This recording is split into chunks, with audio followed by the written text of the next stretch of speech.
بسم اللہ الرحمن الرحیم۔ محترم ناظرین، حضرت عیسیٰ علیہ السلام کا چھٹا معجزہ، مردوں کو اللہ کے حکم سے زندہ کرنا۔ قرآن کریم نے حضرت عیسیٰ علیہ السلام کے معجزات میں ایک بات یہ بھی ذکر فرمائی ہے کہ آپ مردوں کو مخاطب کر کے فرماتے کہ اللہ کے حکم سے کھڑے ہو جاؤ تو وہ زندہ ہو جاتے تھے۔ قرآن کریم کی آیت کا یہ ترجمہ اور میں مردوں جس میں بظاہر زندگی کے آثار دکھائی نہ دے ان کو زندہ کر دیتا ہوں۔ ساتواں معجزہ، بغیر دیکھے کھائی اور ذخیرہ کی ہوئی چیزوں کی خبر دینا۔ قرآن کریم نے حضرت عیسیٰ علیہ السلام کے معجزات میں ایک بات یہ بھی ذکر فرمائی ہے کہ آپ لوگوں کو یہ بتلا دیتے تھے کہ تم کون سی چیز کھا کر آئے ہو اور کون سی چیز گھر میں ذخیرہ کر کے آئے ہو۔ قرآن کریم کی سورہ آل عمران میں اس کا ذکر اس طرح ملتا ہے،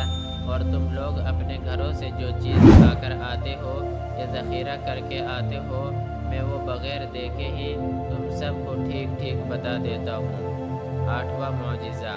آپ کی دعا سے پکے پکائے کھانوں کا دسترخوان اترنا۔ قرآن کریم نے حضرت عیسیٰ علیہ السلام کے معجزات میں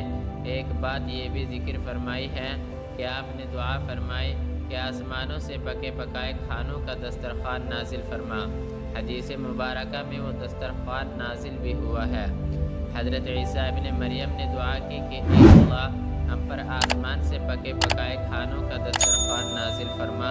جو ہمارے اگلوں پچھلوں کے لیے خوشی کا سامان بن جائے، اور آپ کی طرف سے ایک بڑی نشانی یعنی میری نبوت و رسالت کے حق ہونے پر ایک معجزہ ہو،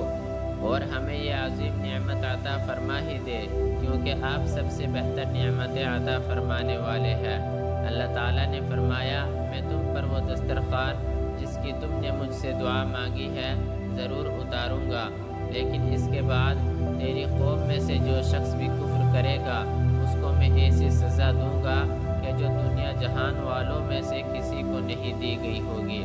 حضرت عمار بن یاسر رضی اللہ عنہ سے روایت ہے کہ اللہ کے رسول صلی اللہ علیہ وسلم نے فرمایا، حضرت عیسیٰ علیہ السلام کی قوم پر آسمان سے روٹی اور گوشت کا دسترخوان اتارا گیا، اور ساتھ یہ حکم بھی دیا گیا کہ اس میں کسی طرح کی کوئی خیانت نہ کرے اور نہ ہی اسے کل کے لیے ذخیرہ بنائے، مگر ان کی قوم نے اس میں خیانت کی اور ذخیرہ کیا، جس کی وجہ سے ان کے چہرے مسخ کر کے بندر اور خنزیروں جیسے بنا دیے گئے۔